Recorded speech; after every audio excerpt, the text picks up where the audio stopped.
वो जिसका जीवन एक श्राप था, पर मरण एक महाकाव्य, जिसकी रगों में बहता था सूर्य का तेज। महाभारत में कर्ण एक ऐसा वीर था जिसकी कहानी दिल को चीर देती है। क्रूर भाग्य और अन्याय की जंजीरों में जकड़ा हुआ वह प्रेम का भूखा योद्धा था, पर मित्रता के लिए वो अपना सर्वस्व न्यौछावर करने को तैयार था। सूर्यदेव के अंश से जन्मा कर्ण अपने दिव्य कवच और कुंडलों से अलंकृत था। ये वरदान उसे जन्मजात अमृतत्व प्रदान करते थे, पर नियति ने हर वरदान के साथ उसे एक श्राप भी दिया। उसका जीवन केवल घटनाओं का क्रम नहीं था, वो एक अंतहीन संघर्ष था, सम्मान के लिए, पहचान के लिए और न्याय के लिए। आज हम जानेंगे उस योद्धा की कहानी जिसने दान में अपनी मृत्यु दे दी। यह कहानी है सूर्यपुत्र कर्ण की।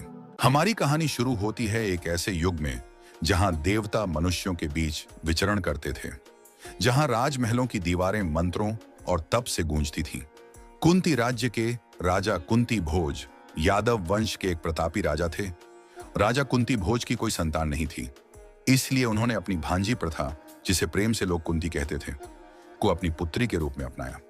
कुंती में बचपन से ही एक विशेष गुण थे, सेवा, विनम्रता और गहरी श्रद्धा।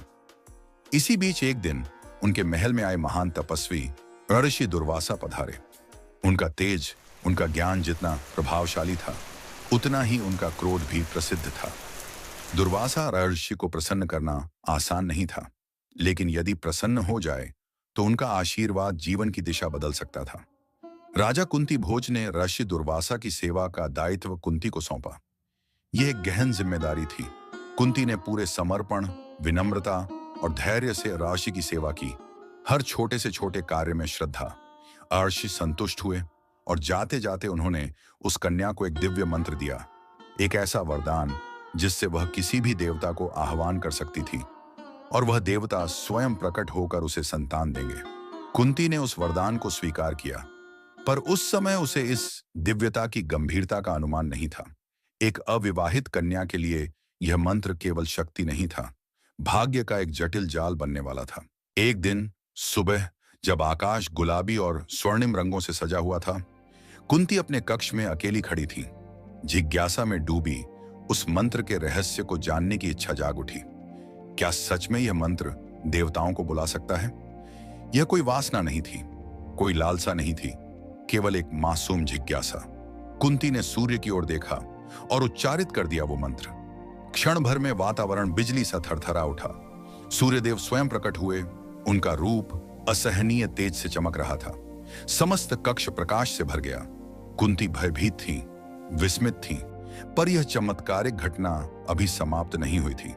सूर्य बोले, जिसे भी यह मंत्र बुलाता है उसे उस देवता से संतान प्राप्त होती है। कुंती स्तब्ध रह गई। वह केवल परख रही थी, पर अब यह एक अटल दैविक सत्य बन चुका था। कुछ ही क्षणों में कुंती ने एक बालक को जन्म दिया। यह एक साधारण शिशु नहीं था। उसके शरीर पर प्राकृतिक स्वर्ण कवच था और दिव्य कुंडल कानों में चमक रहे थे। वह शांत था, तेजस्वी था, जैसे सूर्य का प्रतिरूप हो। यह था सूर्य का पुत्र कर्ण, परंतु दुनिया यह कैसे समझती? कुंती अविवाहित है, भले ही वह आज भी कन्या थी। देवता से उत्पन्न यह संतान समाज के लिए अपवित्र मानी जाती। वह अभी अविवाहित थी और विवाह से पूर्व संतान का जन्म समाज में उनके और उनके परिवार के लिए कलंक और अपमान का कारण बन सकता था। उनकी मातृत्व की खुशी पर समाज के कठोर नियमों और भय ने गहरी छाया डाल दी। कुंती एक असंभव निर्णय के सामने थी। अपने पुत्र को स्वयं पालने में असमर्थ, उन्होंने उसे त्यागने का हृदय विदारक निर्णय लिया। कुंती ने शिशु को एक बांस की टोकरी में रखा, कोमल कपड़ों में लपेटा। क्षमा करना पुत्र, मैं तुम्हें छोड़ नहीं रही, मैं तुम्हें सौंप रही हूं उन देवताओं को जिन्होंने तुम्हें भेजा। कुंती ने टोकरी को अश्वनदी नदी में धीरे से प्रवाहित कर दिया। नदी शांत थी। उस दिन वह एक देव पुत्र को ले जा रही थी। बिना डगमगाए, बिना डूबे वह टोकरी बहती रही। दिन के प्रकाश में, रात के सितारों के नीचे वह बालक एक अलौकिक संरक्षण में यात्रा करता रहा। नदी बदलती रही, अश्वनदी से चरमवती, फिर गंगा की ओर। आखिरकार वह टोकरी हस्तिनापुर के समीप बहते जल में एक सारथी अधिरथ को दिखाई दी। शायद वह जल भरने आए थे या प्रातः स्नान के लिए। उन्होंने टोकरी को बाहर निकाला और उसमें देखा एक बालक, शांत मुस्कुराता हुआ, स्वर्ण कवच और कुंडल से चमकता हुआ। नदी में बहती उस टोकरी से जब अधिरथ ने उस शिशु को उठाया, मानो स्वयं सूर्य ने उसे अपनी गोद सौंप दी हो। अधिरथ एक सूत था, हस्तिनापुर की राज परिवार की सेवा में रथ चलाता था। वह एक ईमानदार, निष्ठावान और दयालु व्यक्ति के रूप में जाना जाता था। अधिरथ दौड़ते हुए घर पहुंचा और जैसे ही राधा ने उस बच्चे को अपनी गोद में लिया, वह स्तब्ध रह गई। उस बालक का चेहरा, उसका तेज, उसके स्वर्ण कुंडल और दिव्य कवच मानो हर उस प्रार्थना का उत्तर थे जिसे राधा ने वर्षों तक देवताओं से मांगा था। उसकी आंखों से खुशी के आंसू बहने लगे। उन्हें नहीं पता था कि यह बालक किस राजमहल, किस आकाशीय शक्ति या किस विवश मां के गर्भ से आया था। पर उस क्षण वे कोई प्रश्न नहीं पूछना चाहते थे। उन्हें सिर्फ एक ही बात पता थी, देवताओं ने उन्हें पुत्र दिया है। उस नवजात को नाम दिया गया वासुसेन, जिसका अर्थ था धन से जन्मा, क्योंकि वह सचमुच सोने की संपत्ति के साथ जन्मा था। वर्षों बाद लोग उसे राधेय कहने लगे, राधा का पुत्र, और समय के साथ दुनिया उसे एक और नाम से पहचानने लगी, कर्ण। उन्होंने उसे अपने रक्त की तरह पाला। वह उसके कवच और कुंडलों को देखकर आश्चर्यचकित रहते, भले ही उनके अर्थ उन्हें समझ न आते, पर वे जानते थे कि यह बालक असाधारण भाग्य लेकर आया है। त्यागा गया एक देवपुत्र, अपनाया गया एक रथ चालक का बेटा, लेकिन यही उसकी कहानी का प्रारंभ था। यही विरोधाभास उसकी ताकत बना। कर्ण का जीवन त्रासदी और गौरव का अद्वितीय मिश्रण था। जन्म एक वरदान से, त्याग एक विवश मां के आंसू से, और पालन एक रथी की गोद से। उसके रगों में राजाओं और देवताओं का रक्त बहता है, और एक दिन यही त्यागा गया बालक महाभारत के युद्ध का मार्ग तय करेगा। जैसे जैसे कर्ण सूत के घर में बड़ा हुआ, उसे राधेय यानी राधा का पुत्र के नाम से पुकारा जाने लगा। उसी घर में उसने विनम्रता, परिश्रम और उदारता के मूल्य सीखे। पालन पोषण भले ही साधारण था, पर कर्ण की असाधारण उत्पत्ति की झलक समय समय पर दिखाई देती रही। उसके शरीर पर जन्म से ही मौजूद वह स्वर्ण कवच और कानों में जड़े दिव्य कुंडल कभी अलग नहीं हुए। ये चिन्ह उसे उसके माता पिता की सामाजिक स्थिति से कहीं ऊपर की गरिमा प्रदान करते थे। अधिरथ और राधा ने धीरे धीरे महसूस किया कि उनका पुत्र किसी सामान्य रथी की संतान नहीं हो सकता। बचपन से ही कर्ण में कुछ अलग दिखने लगा था। गांव के लोग भी उसकी चमकती हुई बाल्यावस्था, कानों के कुंडल और रहस्यमयी जन्म को लेकर कानाफूसी करने लगे थे। वह अपनी उम्र से कहीं अधिक बलशाली था, सीखने में तेज और कम में भी उदारता बरतने वाला। कर्ण को सूर्य देव से गहरा जुड़ाव था। वह रोज सुबह जल्दी उठकर प्रार्थना किया करता। ये आदतें किसी साधारण बालक की नहीं थीं। ये तो उस आत्मा की पहचान थी जिसे किसी बड़े उद्देश्य के लिए गढ़ा गया था। उसकी वीरता की यात्रा किसी सामान्य योद्धा जैसी नहीं थी। वह स्वयं अपने आप को प्रशिक्षित कर रहा था। किशोर अवस्था तक आते आते वह धनुर्विद्या और युद्ध कला में अद्भुत कौशल प्राप्त कर चुका था। वह एक ऐसा योद्धा बन गया था जो ज्ञान का भूखा था, लेकिन सब कुछ स्वयं सीखकर आगे बढ़ रहा था। जैसे ही वह किशोरावस्था में पहुंचा, उसके भीतर एक अग्नि सी जलने लगी, योद्धा बनने की ज्वाला। भीष्म और परशुराम जैसे महायोद्धाओं की कथाएं उसके हृदय में स्वप्नों की तरह बस गई थीं। वह छिपकर अभ्यास करता, लकड़ी से धनुष बनाता, वृक्षों को लक्ष्य बनाकर तीर चलाता। उसे राजपाट की लालसा नहीं थी, उसे चाहिए था सम्मान।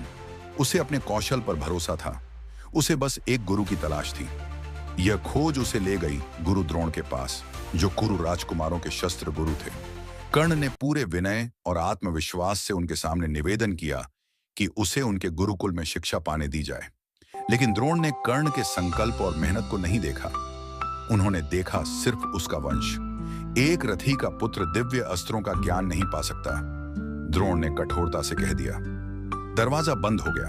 कर्ण टूट गया, क्योंकि उसके पास कौशल की कमी नहीं थी। कमी थी तो केवल उच्च कुल की पहचान की। यह उसके जीवन की पहली पर सबसे कड़वी चोट थी।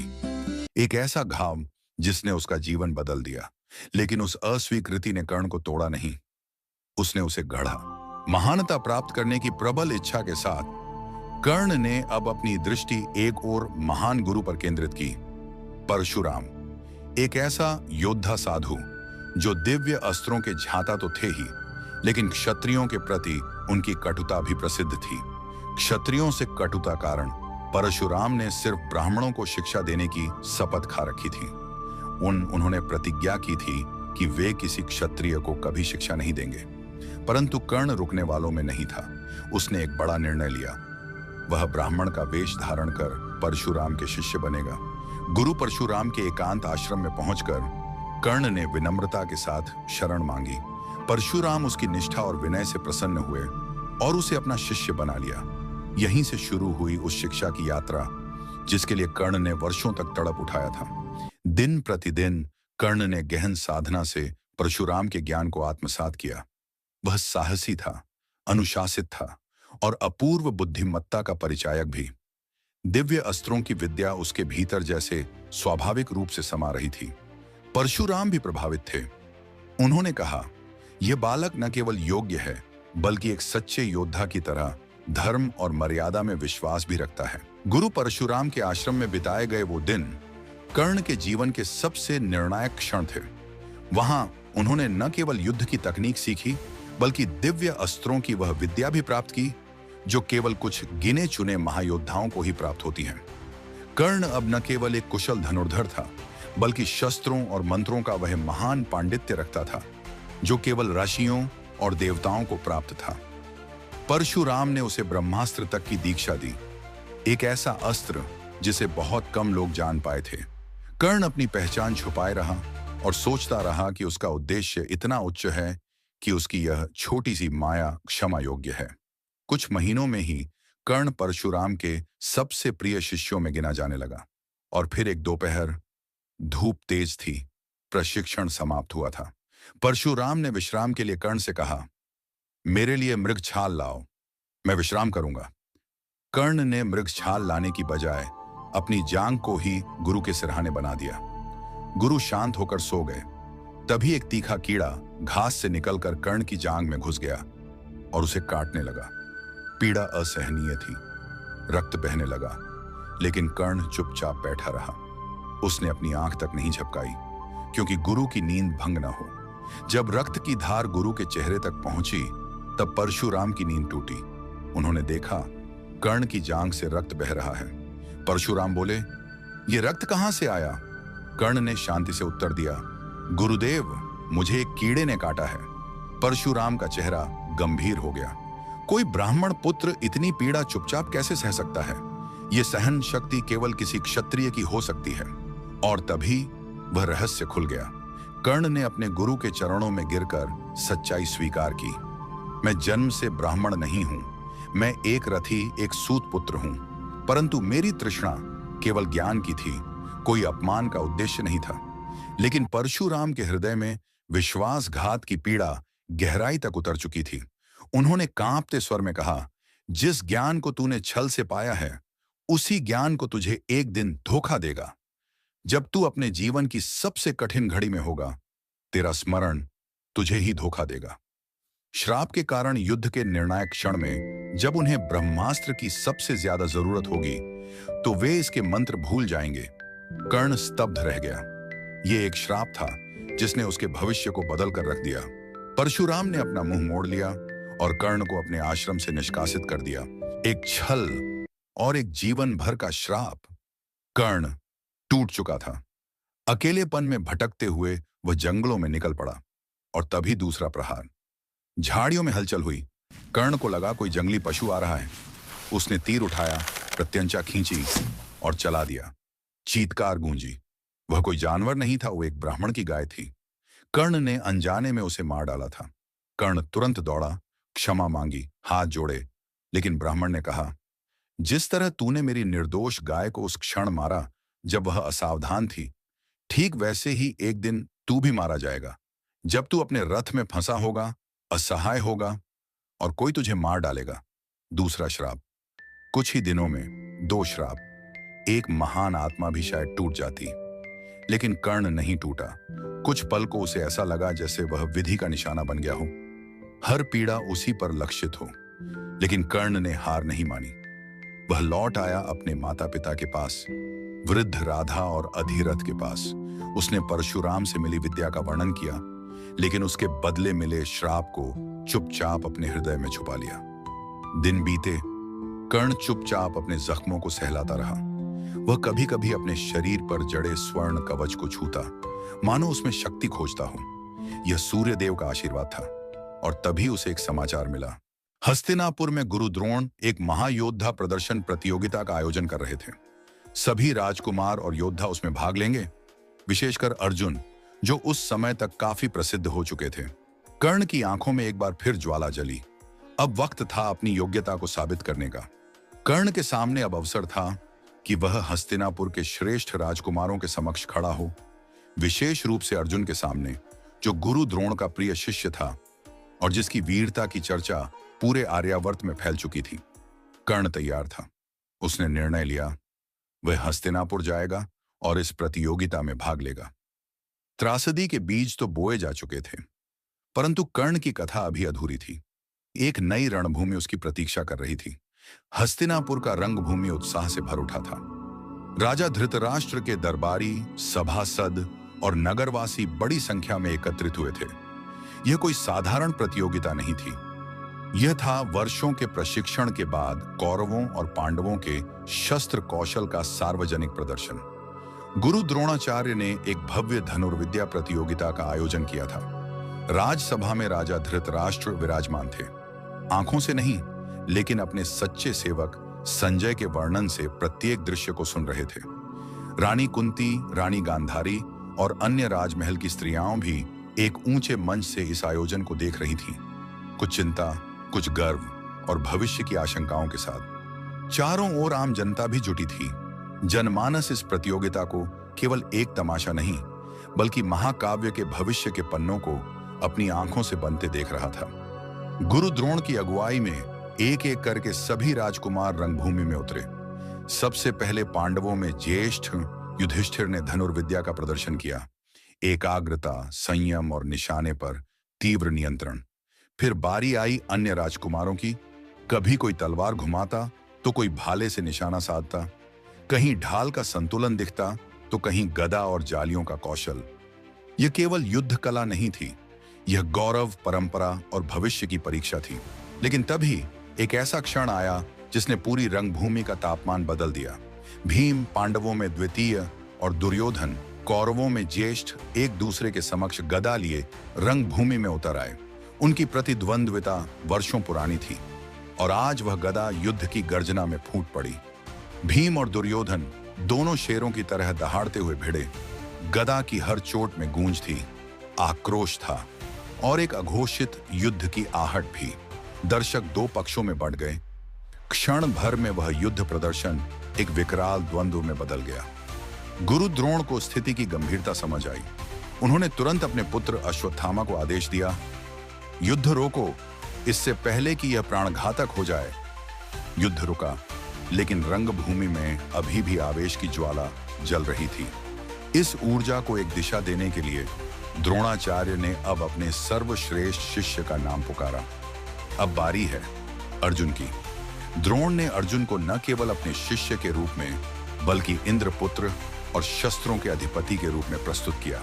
और फिर रंगभूमि में उतरे अर्जुन, पूर्ण युद्ध वेश में, धूप में चमकती हुई रजत कवचधारी काया, हाथों में गांडीव धनुष। उसकी चाल में आत्मनियंत्रण था, उसकी आंखों में विजेता का तेज। मध्याह्न का सूर्य जैसे बिजली की चमक से फट पड़ा हो, वैसा था अर्जुन का प्रवेश। सबकी निगाहें अब अर्जुन पर थीं, क्योंकि वह केवल पांडवों का नहीं, बल्कि एक युग का प्रतिनिधि योद्धा बनकर खड़ा था। भीड़ में एक स्वर गूंजा, अब यह अर्जुन ही होगा जो कुरुवंश की रक्षा करेगा। मंच पर बैठे जन समूह की निगाहें अर्जुन पर टिकी थीं। उसने रंगभूमि में प्रवेश किया, स्थिर, एकाग्र और आत्मविश्वास से भरा हुआ। फिर प्रारंभ हुआ वह प्रदर्शन जिसने यह प्रमाणित कर दिया कि वह गुरु द्रोणाचार्य का श्रेष्ठतम शिष्य क्यों कहलाता था। उसका पहला वार ही अद्भुत था। चलती हुई वस्तुओं पर निशाना साधना, दूरस्थ लक्ष्यों पर सटीक प्रहार, हर एक बाण जैसे किसी मंत्र से संचालित हो रहा हो। फिर उसने एक एक करके सभी अस्त्रों का प्रदर्शन किया। वह अग्नि को बुला रहा था, फिर उसे शांत कर रहा था। पानी की धार जैसी बाणों से बह रही थी। हवा की गति पर नियंत्रण, वज्र, शूल, आकाशीय रेखाएं जो कुछ गुरु द्रोण ने उसे सिखाया था, अर्जुन ने उसे आंखों के सामने जीवित कर दिया। भीड़ स्तब्ध थी। यह केवल एक धनुर्धर का प्रदर्शन नहीं था, यह एक दिव्य योद्धा की उपासना जैसी साधना का प्रत्यक्ष अनुभव था। जैसे ही अर्जुन का प्रदर्शन समाप्त हुआ, रंगभूमि तालियों और जयकारों से गूंज उठी। द्रोण का गौरव, इंद्र का पुत्र और कौरवों पांडवों के मध्य निर्विवाद श्रेष्ठता की मुहर। लेकिन उस दिन की कथा वहीं समाप्त नहीं हुई थी। भीड़ की गूंज थम रही थी। तभी रंगभूमि के द्वार पर एक छाया प्रकट हुई। सभी ने दृष्टि उस ओर मोड़ी। सूरज की किरणों में खड़ा था एक योद्धा। उसका शरीर पिघले हुए सोने से ढका हुआ प्रतीत हो रहा था और उसके कानों में लटकते कुंडल उसके आभा मंडल को दिव्य बना रहे थे। उसका चेहरा सूर्य की तरह चमक रहा था। उसकी चाल में था आत्मविश्वास, लेकिन साथ ही विनम्रता। गुरु द्रोण और कौरव पांडव भी चौंक गए। कौन था यह तेजस्वी युवक? तभी सभा में बैठे दुर्योधन अचानक उठ खड़ा हुआ। उसके चेहरे पर प्रसन्नता की आभा फैल गई। शायद उसे अपने जीवन का वह साथी मिल गया था। और मंच पर एक और चेहरा था जो हल्के से कांप गया था, रानी कुंती। उसके मन में एक आशंका उठी। क्या यह वही है? युवक आगे बढ़ा, शांत, स्थिर। पहले वह गुरु कृपाचार्य और गुरु द्रोण के पास गया और उन्हें प्रणाम किया, जैसे एक योग्य शिष्य करता है। फिर उसने अर्जुन की ओर देखा और पूरे रंगभूमि के समक्ष अपनी आवाज में ललकार दी, पार्थ, जो कुछ तुमने दिखाया है उससे अधिक मैं दिखाऊंगा। सभा में सनसनी फैल गई। एक अनजान योद्धा और इतनी साहसिक चुनौती। अर्जुन पीछे नहीं हटा। उसकी दृष्टि में जिज्ञासा थी, परंतु आत्मसम्मान भी। उसने उत्तर दिया, जो भी अस्त्र तुम्हें तुम्हारे आचार्य ने सिखाए हों, उन्हें दिखाओ। मैं उनका प्रत्युत्तर दूंगा और प्रमाणित करूंगा कि मैं तुमसे श्रेष्ठ हूं। अब सभा का वातावरण बदल गया था। अर्जुन भी अब मौन नहीं था। उसकी आंखों में अब स्पर्धा की ज्वाला थी। कर्ण की चुनौती अब केवल शब्दों की नहीं रही थी, अब यह था एक महासमर का आमंत्रण। कर्ण ने कहा, यह रंगभूमि केवल तुम्हारी नहीं अर्जुन। यदि इतना साहस है तो बाण चलाओ। भीड़ स्तब्ध रह गई। अब यह केवल एक प्रदर्शन नहीं, बल्कि एक युद्ध की पूर्व घोषणा थी। एक महायुद्ध जो दो जीवनों को और एक महाकाव्य को हमेशा के लिए बदल देने वाला था। वाणी के संग्राम से यह स्पष्ट हो चुका था। अब यह शब्दों की नहीं, शौर्य की परीक्षा थी। कर्ण और अर्जुन दोनों आमने सामने खड़े थे। वातावरण में तलवारों की नहीं, अब बाणों की गूंज होनी थी। परंतु तभी एक वृद्ध स्वर गूंजा। गुरु कृपाचार्य, राज परिवार के वरिष्ठ आचार्य और नीति गुरु, आगे बढ़ते हैं। उन्होंने अपने अनुभव और नियम ज्ञान के बल पर इस द्वंद्व को रोकने का निर्णय लिया। उन्होंने कहा, यह अर्जुन पांडुपुत्र कुरुवंश का राजकुमार है, इसलिए यदि कोई उससे समर करे तो वह भी उसके समकक्ष कुल और वंश का होना चाहिए। यह बताओ, तुम्हारा कुल क्या है? तुम किस वंश से आते हो? कर्ण शांत खड़ा रहा। उसने बोलने के लिए मुंह खोला, परंतु शब्द नहीं निकल पाए। भीड़ में प्रत्येक व्यक्ति ने उस संकेत को पहचान लिया। कर्ण को कभी राजकुमार के रूप में प्रस्तुत नहीं किया गया था। उसके वस्त्र भव्य थे, परंतु उन पर कोई राज चिन्ह नहीं था। अब तक उसका नाम, उसका कुल, सब अनजान थे। गुरु कृपाचार्य की इस चुनौती के आगे कर्ण की आंखों की चमक मंद पड़ गई। उसने अपनी दृष्टि नीचे कर ली। कमल की भांति लज्जा में झुक गया कर्ण का मस्तक, ऐसा वर्णन किया गया है। अब सच्चाई सामने थी। कर्ण के पास कोई शाही वंश नहीं था। वह तो बड़ा हुआ था अधिरथ के घर में। एक सारथी, एक सूत, वह जाति जो राजाओं की रथ तो चला सकती थी, परंतु उनके समकक्ष खड़ी नहीं हो सकती थी। यदि कर्ण यहां अपने जन्म का सच बता देता तो उसका यह युद्ध समाप्त हो जाता, क्योंकि शास्त्रों और नीतियों के अनुसार एक क्षत्रिय ही क्षत्रिय से द्वंद्व कर सकता था। कर्ण चुप था। उसकी चुप्पी उसके चेहरे से भी अधिक बोल रही थी।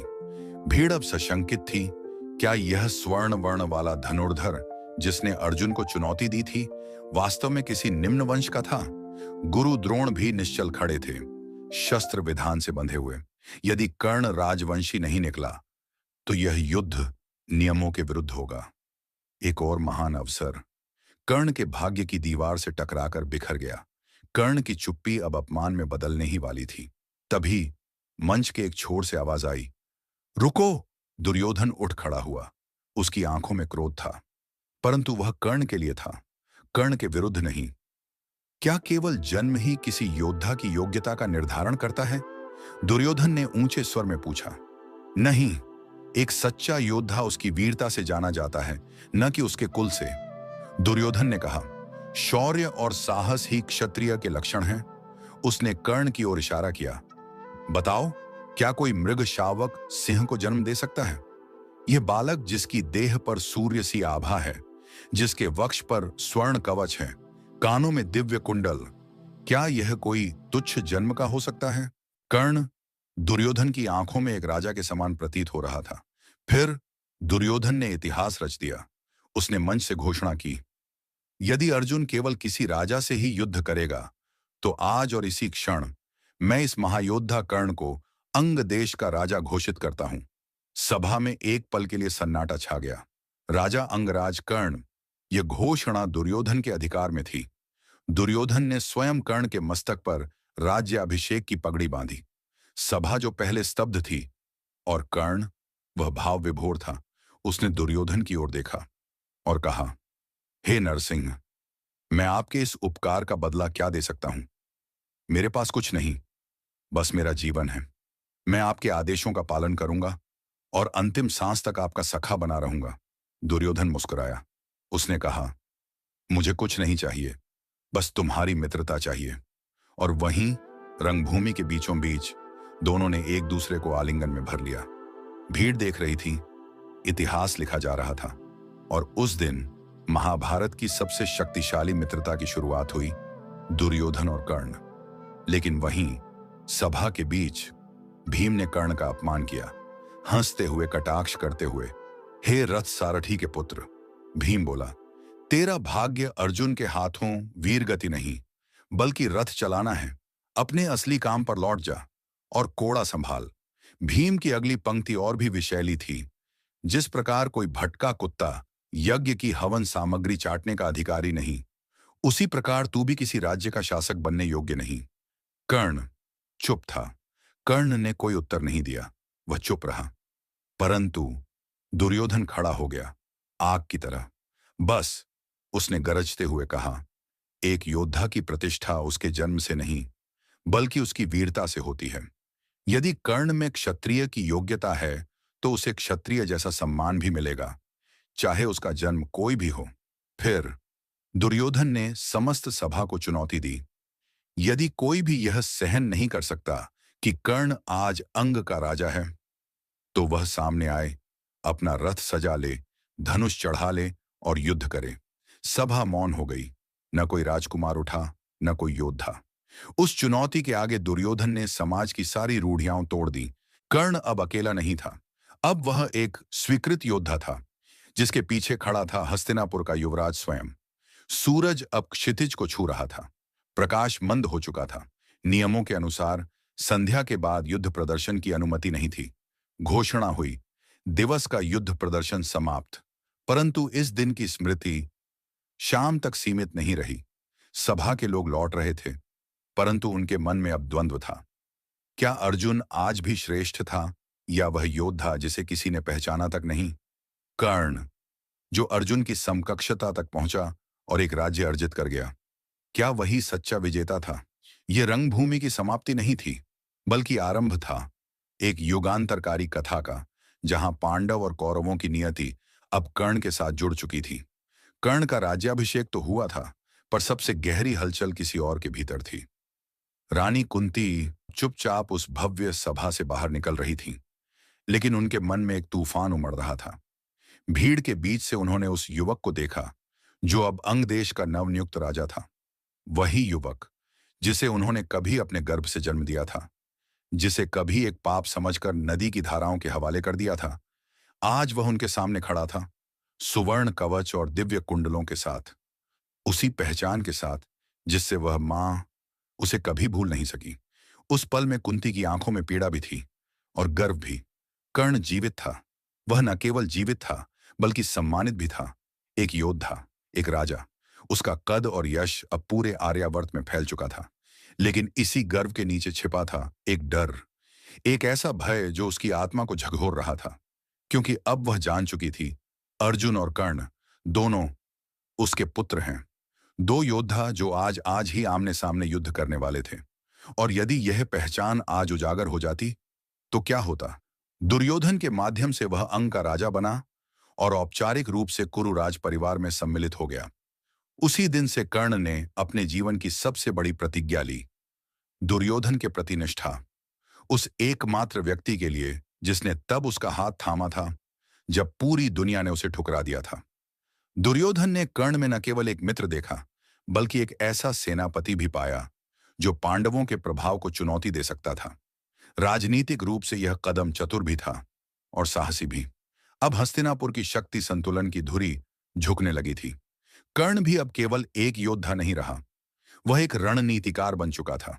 एक ऐसा योद्धा जो कुरु राजनीति में दुर्योधन का सलाहकार और सबसे बड़ा विश्वास पात्र था। कर्ण का भाग्य अब केवल उसकी तलवार की धार से नहीं, बल्कि उसकी निष्ठा से भी तय होना था। समय बीतता गया, पर अपमान की वो स्मृतियां नहीं मिटी। हर बार जब उसे सूत पुत्र कहकर बुलाया गया, हर बार जब अर्जुन को श्रेष्ठ बताया गया, उसके भीतर की ज्वाला और भड़क उठी। वह दुर्योधन के साथ हर योजना में, हर छल में, हर प्रतिशोध में शामिल रहा, लाक्षागृह से लेकर सभा की शर्तों तक। और इस प्रकार अर्जुन और कर्ण की प्रतिद्वंद्विता अब केवल वैयक्तिक नहीं रही, वह एक युग की कहानी बन गई। कुरु वंश की राजनीति में दो धाराएं बन चुकी थीं, एक धर्म के नाम पर और एक स्वाभिमान के लिए उठे हुए एक तलवार के नाम पर। अब कर्ण एक अनाम योद्धा नहीं रहा था, वह अब एक राजा था। उसका नाम अब केवल वीरता से नहीं, राज सत्ता से भी जुड़ गया था। लेकिन भाग्य को अभी और परीक्षा लेनी थी, क्योंकि उसकी अगली परीक्षा युद्ध भूमि पर नहीं, बल्कि एक सभा में होने वाली थी, पांचाल की सभा में, जहां एक स्त्री का एक वाक्य उसकी आत्मा को फिर से झकम देने वाला था। राजा द्रुपद ने अपनी पुत्री द्रौपदी के लिए एक भव्य स्वयंवर का आयोजन किया था। भारतवर्ष के कोने कोने से वीर राजकुमार और महारथी वहां उपस्थित थे, क्योंकि जो भी इस चुनौती को पार करता वही द्रौपदी का पति बनता। चुनौती सरल थी परंतु असंभव सी।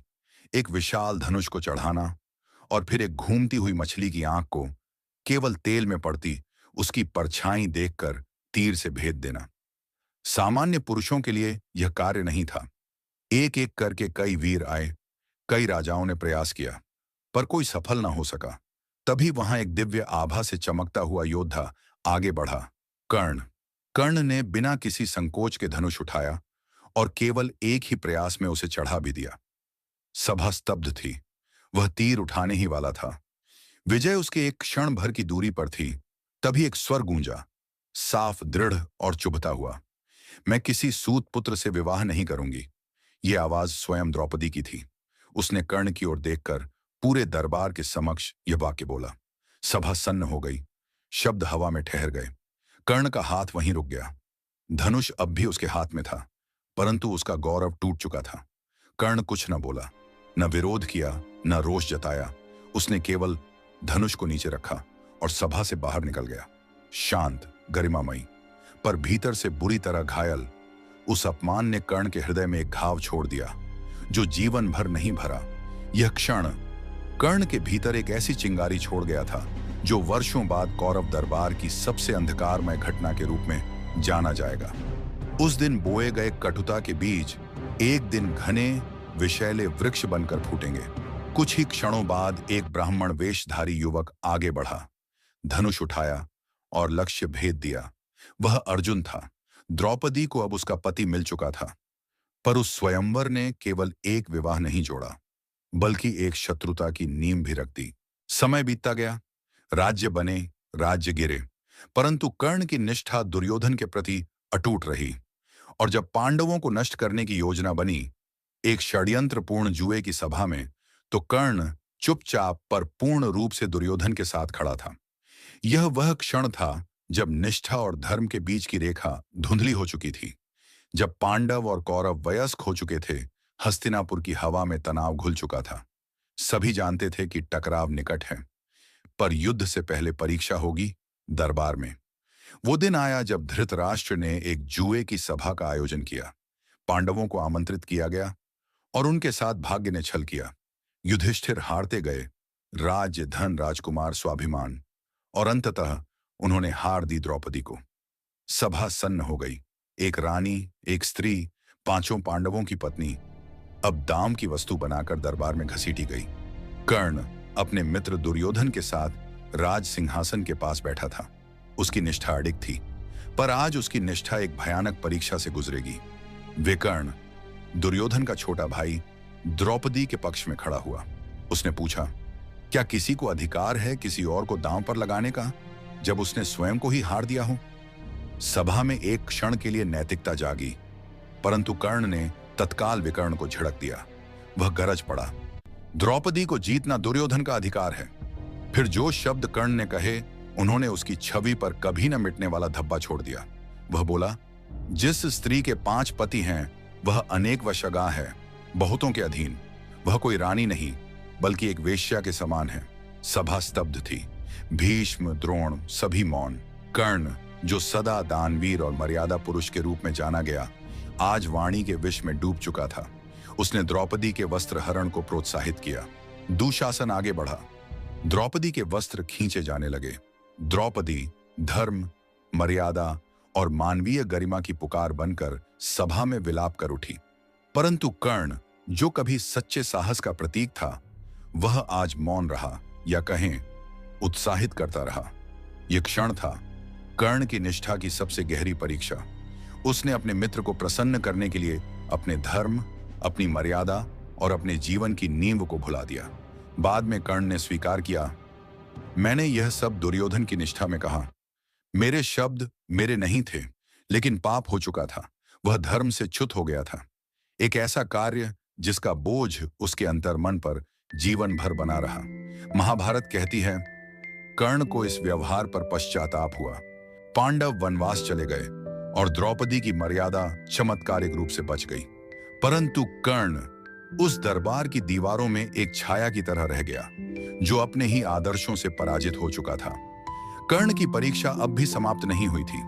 भाग्य और देवताओं ने उसकी उदारता को परखने के लिए एक दैवी छल की योजना बनाई थी, और उसकी नियति एक बार फिर करवट लेगी। कर्ण का नाम अब दानवीरता का पर्याय बन चुका था। हस्तिनापुर से लेकर दूर दराज के राजाओं तक कहानियां फैल चुकी थीं। कोई भी याचक कर्ण के द्वार से खाली हाथ नहीं लौटता था। हर दोपहर सूर्य को अर्घ्य देने के बाद कर्ण दान के लिए आसन पर बैठता। धन, वस्त्र, अनाज या जो भी मांगा जाए, वह बिना झिझक दे देता। उसकी यह ख्याति इतनी प्रसिद्ध हो चुकी थी कि स्वयं देवता भी चकित थे। लोग कहते थे, कर्ण को उसके जीवन से अधिक एक दाता के रूप में अपनी प्रतिष्ठा प्यारी है। लेकिन यही ख्याति अब ब्रह्मांडीय परीक्षा की ओर बढ़ रही थी। महाभारत के युद्ध की आहट तेज हो रही थी। कर्ण ने अपने जीवन का हर कदम दुर्योधन के साथ बांध लिया था, चाहे जीत हो या पराजय। लेकिन इस युद्ध के पहले कर्ण के पास अभी भी 2 दिव्य रत्न थे, कवच और कुंडल। वे कोई साधारण गहने नहीं थे। सूर्यदेव ने स्वयं जन्म के साथ उसे दिए थे, जिसके कारण उसका शरीर शस्त्रों से अजेय बना रहता था। पांडवों की ओर खड़े देवता चिंतित हो उठे, विशेषकर इंद्र, जो अर्जुन के पिता भी थे। उन्होंने एक योजना बनाई कर्ण को उसकी अजेयता से वंचित करने की। एक दिन जब कर्ण सूर्य को प्रणाम कर रहा था, सूर्यदेव ने उसे दर्शन दिए और चेताया, बेटा, इंद्र वेश बदल कर आएगा और तुमसे तुम्हारा कवच और कुंडल मांगेगा। याद रखो, उसके बाद तुम मृत्यु के लिए नग्न हो जाओगे। लेकिन कर्ण ने केवल मुस्कुराकर उत्तर दिया, यदि स्वयं देवताओं का राजा भी भिक्षा मांगने आए तो मैं कैसे मना कर सकता हूं। कर्ण जानता था कि यह परीक्षा होगी, पर मना करना उसके स्वभाव के विरुद्ध था। अगले दिन दोपहर, जैसे कि भविष्यवाणी की गई थी, एक वृद्ध ब्राह्मण उसकी सभा में आया। झुकी पीठ, कांपते हाथ, झोली लिए उसने कहा, हे वीर, एक महादान की याचना करता हूं। कर्ण ने पहचान लिया कि यह कोई सामान्य याचक नहीं है, यह इंद्र ही है, लेकिन फिर भी उसने ना नहीं कहा। ब्राह्मण ने उसके कवच और कुंडल की ओर इशारा किया। पूरी सभा सन्न रह गई। यह तो जीवन मांगा जा रहा था, लेकिन बिना एक पल की झिझक के कर्ण ने अपने शरीर से कवच चीर कर निकाला, अपने कानों से कुंडल उतारे और रक्त से सने हुए उन दिव्य उपहारों को सौंप दिया। इंद्र विस्मित थे। वह रूप छोड़कर प्रकट हुए और बोले, तुमने अपनी मृत्यु तक मुझे दान दिया है, पर इसके बदले मैं तुम्हें एक अस्त्र देता हूं, वासवी शक्ति, और जिस पर भी लगेगा उसका नाश निश्चित है। कर्ण ने यह अस्त्र स्वीकार कर लिया और अपने मन के एक कोने में संजो लिया। अर्जुन के लिए अब बिना कवच और कुंडल के कर्ण अब सामान्य पुरुष की तरह घायल हो सकता था। उसका त्याग अब उसकी सबसे बड़ी कमजोरी भी बन चुका था। कवच नहीं था पर आत्मबल था, कुंडल नहीं थे पर कर्ण था। जैसे ही कुरुक्षेत्र की धरती पर सेनाएं एकत्र हो रही थीं, कर्ण के जीवन का एक और रहस्य सामने आया। युद्ध की पूर्व संध्या पर स्वयं श्री कृष्ण कर्ण के पास आए, एक ऐसा सत्य लेकर जो कर्ण की आत्मा को झकझोर देने वाला था। श्री कृष्ण ने उसे बताया कि वह कुंती का ज्येष्ठ पुत्र है, पांडवों में सबसे बड़ा। यह जानकर कर्ण अवाक रह गया, लेकिन शांत रहा। उसने श्री कृष्ण की बातों को गंभीरता से सुना, मगर जब श्री कृष्ण ने दुर्योधन का साथ छोड़ने की विनती की तो कर्ण ने दृढ़ता से मना कर दिया। उसका उत्तर सीधा था, अब मेरा जीवन और मृत्यु, मेरी सारी नियति दुर्योधन से जुड़ चुकी है। कुछ ही समय बाद गुप्त रूप से कुंती स्वयं गंगा तट पर कर्ण से मिलने पहुंची। वह क्षण बेहद भावुक था, मां और बेटे के बीच वर्षों बाद पहला संवाद। कुंती ने कर्ण को अपने प्रथम पुत्र के रूप में स्वीकार किया और उसे अपने भाइयों के पास लौटने की गुहार लगाई। कर्ण ने भीतर से टूटा होने के बावजूद एक बार फिर अपना बड़प्पन दिखाया। उसने कुंती से वादा किया, वह अर्जुन को छोड़कर किसी पांडव को क्षति नहीं पहुंचाएगा। वह जानता था कि अर्जुन से उसका युद्ध टल नहीं सकता, लेकिन यह वचन कि चाहे कोई भी गिरे, कुंती के 5 पुत्र जीवित रहेंगे। और फिर युद्ध छिड़ा। कुरुक्षेत्र में हर महान योद्धा उतरा। पहले 10 दिनों तक कर्ण ने युद्ध में भाग नहीं लिया। भीष्म पितामह सेनापति थे और उन्होंने कर्ण की उत्पत्ति और क्षत्रिय धर्म पर सवाल उठाए थे, इसलिए कर्ण युद्ध से दूर रहा। लेकिन 10वें दिन जब भीष्म शरशैया पर गिर पड़े, मैदान अब कर्ण के लिए खुल चुका था। भीष्म की अंतिम अवस्था में कर्ण उनसे मिलने गया। भीष्म ने उसकी क्षमता को स्वीकार किया और पूर्व के कठोर शब्दों के लिए खेद जताया। 11वें से 15वें दिन तक द्रोणाचार्य ने कमान संभाली, लेकिन कर्ण ने अब पांडवों से सीधे मुकाबले शुरू कर दिए। जब 14वें दिन कर्ण की भूमिका निर्णायक बनी। जब अर्जुन कौरव रक्षा पंक्ति तोड़ने वाले थे, कर्ण ने मोर्चा संभाला, लेकिन उसी दिन वह उस षड्यंत्र का भी हिस्सा बना जिसमें अर्जुन के पुत्र अभिमन्यु को बिना किसी नियम के कई महारथियों ने घेर कर मार डाला। कुरुक्षेत्र का युद्ध अपने सबसे भयानक मोड़ पर था। 14वें दिन पांडवों ने एक ऐसा योद्धा उतारा जिसने कौरव सेना में हड़कंप मचा दिया। घटोत्कच, भीम का राक्षस पुत्र। घटोत्कच की मायावी शक्तियां चरम पर थीं। वह आकाश में उड़ता, छलावा रचता और कौरवों की पंक्तियां चीर कर रख देता। कौरव सेना में हाहाकार मच गया। कोई उसका सामना नहीं कर पा रहा था। तभी सारी उम्मीदें लेकर दुर्योधन ने मुड़कर देखा। कर्ण की तरफ एक ही योद्धा था जो उन्हें बचा सकता था, लेकिन कर्ण के सामने एक कठिन फैसला था, वासवी शक्ति। यह उन कुछ गिने चुने अस्त्रों में से एक था जो अर्जुन का अंत कर सकते थे। इसका केवल एक बार ही उपयोग किया जा सकता था। कर्ण के पास कोई और विकल्प नहीं बचा। उसने वासवी शक्ति का उपयोग किया। जैसे ही घटोत्कच आकाश से कौरवों पर टूटने को आया, कर्ण ने शक्ति अस्त्र चलाया। वह अस्त्र सीधे जाकर घटोत्कच को आघात करता है और एक विशाल विस्फोट के साथ राक्षस युद्ध भूमि में ढेर हो जाता है। उसकी गिरती हुई देह कौरव सेना की एक पूरी टुकड़ी को कुचल देती है। कौरव सेना में खुशी की लहर दौड़ती है। कर्ण ने उन्हें बचा लिया था, लेकिन इस जीत की कीमत भारी थी। कर्ण जानता था अब उसके पास अर्जुन को मारने का वह एकमात्र दिव्य अस्त्र नहीं बचा था। 15वें दिन गुरु द्रोण के निधन के बाद दुर्योधन ने कर्ण को कौरव सेना का सेनापति नियुक्त किया। यह वही पल था जिसका कर्ण वर्षों से इंतजार कर रहा था। अब वह दुर्योधन की पूरी सेना का सर्वोच्च योद्धा था। 16वें और 17वें दिन कर्ण ने जबरदस्त युद्ध किया। उसने पांडवों के एक एक भाई से मुकाबला किया। युधिष्ठिर, भीम, नकुल और सहदेव सभी उसकी बाण वर्षा के आगे टिक नहीं पाए, लेकिन कर्ण ने किसी को मारा नहीं। उसने अपनी मां कुंती को वचन दिया था कि वह उनके प्राण नहीं लेगा। सिर्फ अर्जुन उसका असली लक्ष्य था। यह कर्ण की वीरता ही नहीं, उसके चरित्र की भी परीक्षा थी। पांडवों के लिए कर्ण एक भयावह शत्रु बन चुका था, जबकि कौरवों के लिए वह आशा की अंतिम किरण था। उसके बाण अग्नि की तरह गिरते, उसका रथ युद्ध भूमि पर बिजली की तरह दौड़ता, और हर योद्धा जो उसका सामना करता या तो मारा जाता या पीछे हट जाता। 17वें दिन की शाम सूर्य अस्त हो रहा था और युद्ध भूमि पर दो महान योद्धा आमने सामने खड़े थे। एक ओर अर्जुन रथ पर कृष्ण सारथी बनकर खड़े, और दूसरी ओर कर्ण जिसका रथ शल्य चला रहे थे। यह वही क्षण था जिसका इंतजार वर्षों से था। एक पुरानी दुश्मनी अब अंतिम मोड़ पर थी। दोनों धनुर्धर अपनी कला के शिखर पर थे। आकाश बाणों से भर गया। कर्ण ने परशुराम द्वारा प्राप्त विजय धनुष से प्रहार किया। अर्जुन ने गांडीव से उसका हर वार रोका। एक के बाद एक दिव्यास्त्र चलाए गए, आकाश में ही टकराते, फटते। युद्ध भूमि थम गई थी। देवता तक देख रहे थे, लेकिन युद्ध का आखिरी पत्ता अब भी बचा हुआ था, भाग्य। जैसे ही युद्ध तेज हुआ, कर्ण के पुराने शापों ने अपना असर दिखाना शुरू कर दिया। अचानक उसके रथ का पहिया नरम मिट्टी में धंस गया।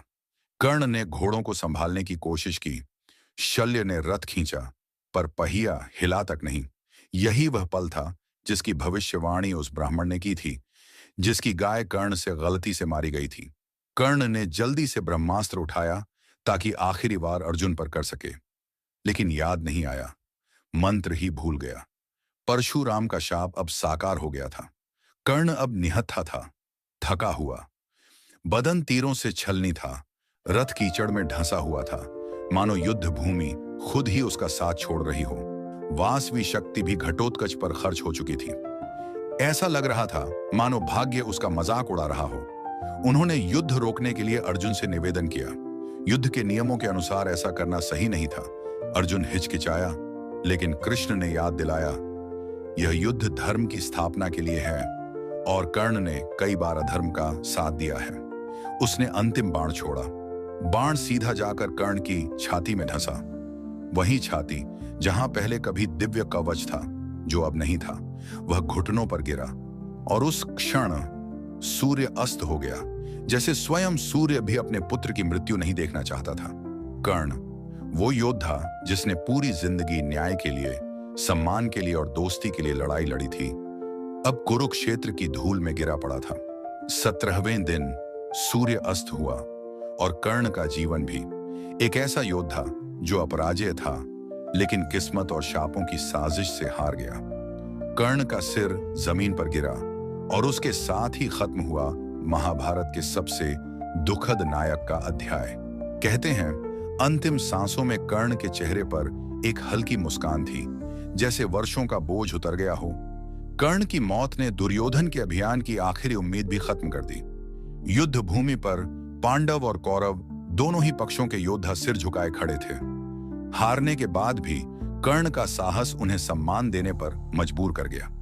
लेकिन असली त्रासदी तब सामने आई, युद्ध खत्म होने के बाद, जब कुंती ने पांडवों को बताया कि कर्ण वही योद्धा जिससे वे इतने वर्षों से लड़ रहे थे, उनका ही बड़ा भाई था, उनका पहला पुत्र।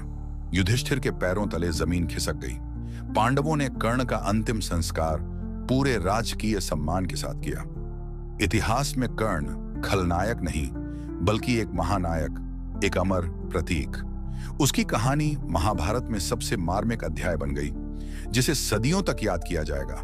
हर बार जब किसी को यह लगने लगे कि उसका जन्म या हालात उसके भाग्य को तय करेंगे, कर्ण का नाम फिर गूंजेगा, एक सच्चे नायक की तरह।